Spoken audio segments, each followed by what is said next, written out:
به نام خدا و به نام آزادی. با درود به مهر تابان ایران زمین، خواهر مریم عزیز و جان جانان شیر همیشه بیدار برادر مسعود.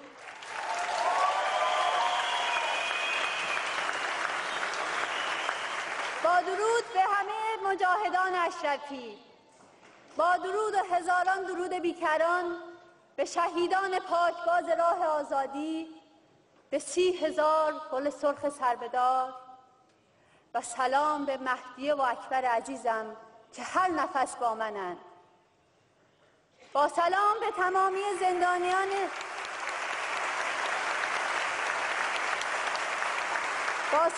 تمامی زندانیان سیاسی مبارز و مقاوم، به خصوص یاران همبندم در زندان اوین. با سلام و درود به خلق قهرمان ایران و سلام به شما یاران مقاومت و همه مهمانان گرامی و سلام بر حلب شهید، حلب خونفشان، حلب ایستاده جانفشان. من شبنم مددزاده هستم و چند ماه است که از ایران خارج شدم. دختری 21 ساله، دانشجوی سال سوم رشته علوم کامپیوتر در دانشگاه تربیت معلم تهران بودم که دژخیمان اطلاعات من و برادرم فرزاد را ربوده و به زندان بدنام اوین بردند. نزدیک به 3 ماه در سلول‌های انفرادی بند 209 زیر شدیدترین شکنجه‌های جسمی و روحی بودم که وحشیانه ترینش شکنجه پاره تنم فرزاد مقابل چشمانم بود. بعد از آن در بیدادگاه‌های موسوم به انقلاب به 5 تا زندان همراه با تبعید به زندان گوهردشت محکوم شدم. در طول این دوران حبسم در بندهای زندان اوین، گوهردشت و سوله‌های دهشتناک قرچک ورامین بودم. با لحظه‌های سخت و جانکاه همچون لحظه اعدام همبندی عزیزم شیرزن کردستان شیرین علم‌هولی. همه داستان از 2 کلمه آغاز شد. ابتدا کلمه بود که بر صفحه اول تمامی کتاب‌های درسیم در دوره دبیرستان و پیش دانشگاهی و صفحه اول کتاب‌های کنکورم نقش می‌بست. ابتدا کلمه بود، 2 کلمه میتوان و باید که هر سال خوشنقش‌تر از سال قبل بر صفحه کتاب‌هایم نقش می‌بست. این 2 کلمه در درونم جوانه زد و جان گرفت. تبدیل شد به جرأت و جسارت و فریاد ذلت ناپذیری در صحن دانشگاه وقتی که چشم در چشم مأموران اطلاعات و مأموران حراست دانشگاه می ایستادم.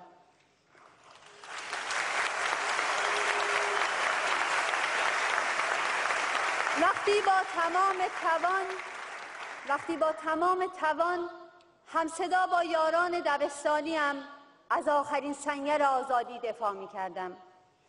این 2 کلمه جسارت صحبت از آزادی شد و حق نفس کشیدن. این 2 کلمه وجودم را در نوردید. قدرت ایمانم شد و رمز استقامتم در سلول‌های انفرادی. صلابتم شد در میان نعره وحوش و بازجویی‌ها. ایمانم شد بر روی صندلی بازجویی وقتی که 5 تا 6 دژخیم محاصره‌ام می‌کردند، از اعدام می‌گفتند و شکنجه می‌کردند. این 2 کلمه تبلور امید و درخشش صبح ظفر بود در تمام روزهای 5 سال زندانم. زمانی که دیوارها بلند و بلندتر بود و زمانی که از 4 سو سیم‌های خاردار مرا احاطه کرده بود، این 2 کلمه بال و پری شد برای پرواز. آری خواهر مریم عزیزم، من با میتوان و باید شما در سلولهای انفرادی پر گشودم و پرواز کردم.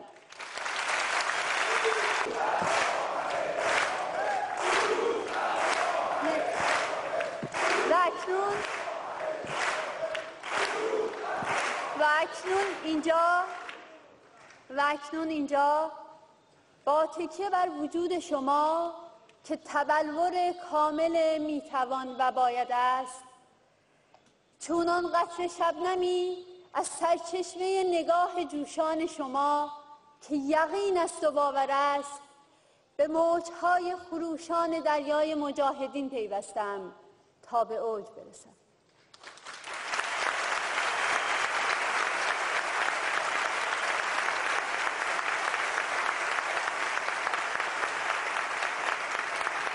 خواهر مریمم، من از میان کوچه های غم گرفته، از خیابان های از ظلم برآشفته ایران، از لابلای جرثقال های اعدام پیش شما آمدم. من با کوله‌باری از رنج مردم ایران، به ویژه رنج زنان و دختران میهنم پیش شما آمدم. با کوله‌باری از سلام‌ها، امیدها و آرزوهای سرکوب شدگان ایران. من از میان دانشجویان مبارز و ذلت ناپذیر برای شما پیام‌ها دارم. من از زنان و دخترکان معصوم زندان اوین، گوهردشت و سوله‌های قرچک ورامین و کچویی کرج پیام‌ها برایتان دارم. همان دخترکان معصوم ایران که به گفته خودتان قبل از اینکه گل زیبای زندگیشان بشکفد پژمرده می‌شوند. من از میان ریحانه ها می‌آیم، از میان صدها تن ریحانه، تا واژه به واژه ظلم و جور رفته بر آنها را برای شما بازگو کنم. همانهایی که پای درد و دل بیشترشان نشستند، از بی‌پناهی‌ها و شکنجه‌هایشان وقتی در بازداشتگاه‌های غیرقانونی دژخیمان بودند گفتند. از تجاوز مزدوران شکنجهگر، زنان و دخترانی که سالهای سال در بدترین شرایط زیر حکم اعدام نفس می‌کشند، آنها که مرگ تدریجی را در سیاه‌چال‌های رژیم تجربه می‌کنند. زنان سرزمین من، زنان و دخترانی که بارها و بارها سنگینی طناب دار را دور گردنشان لمس کرده بودند. من با زنی زانو به زانو نشستم و حرف زدم که از دنیای مرگ برگشته بود. دخترانی که با خطا و اشتباه کوچک بازداشت می‌شوند و در سیستم فاسد و نابود کننده رژیم قاتل و معتاد می‌شوند. من با دختری حرف زدم که در سن 17 سالگی به جرم آخوند ساخته ارتباط نامشروع دستگیر شده بود، اما اکنون در سن 27 سالگی معتاد بود و قاتل. خواهر مریم عزیزم، من همه این دردها را پیش شما آوردم، چرا که تنها درمان این دردها شما هستید.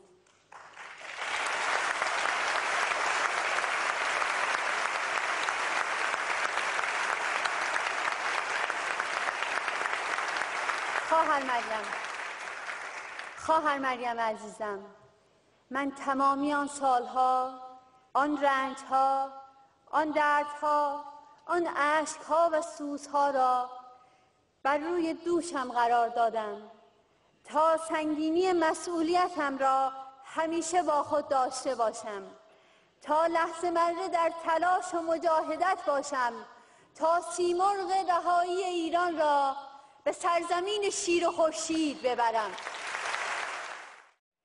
ولی بر سر آرمانش ایستاد و رفت. همواره به من میگفت من به یک چیز اعتقاد دارم و آن پاکی و صداقت و بیگناهی تمامی شهدای دهه 60 است و اینکه مجاهدین تنها نور این جهان ظلمانی هستند و این تنها و تنها دلیل ایستادگیم است. از همینجا به دوست قهرمانم مریم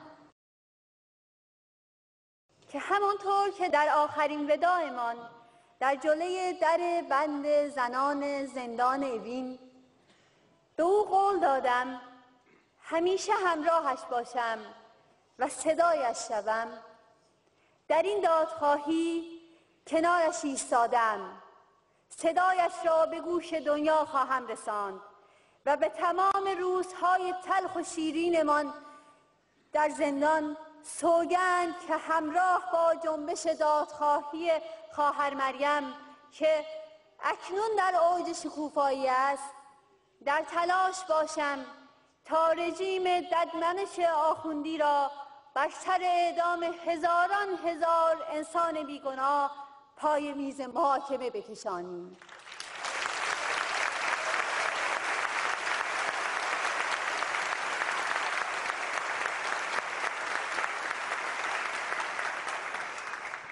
خطاب به تمامی کشورهای اروپایی و مجامع بین الملل میگویم صدای مردم ایران، صدای مادران شهدا و خانواده بازماندگان قتل عام 67 را بشنوید. صدای زندانیان سیاسی ایران را بشنوید. مردم ایران از ظلم و جور و ستم آخوندها به تنگ آمدند.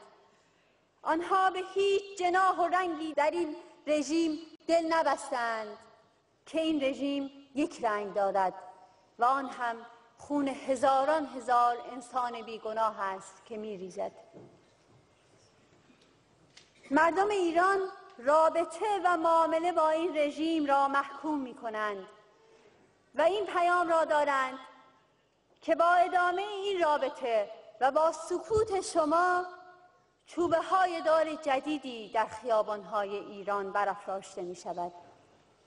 قیمت حقیقی معاملات شما خون انسان‌ها است.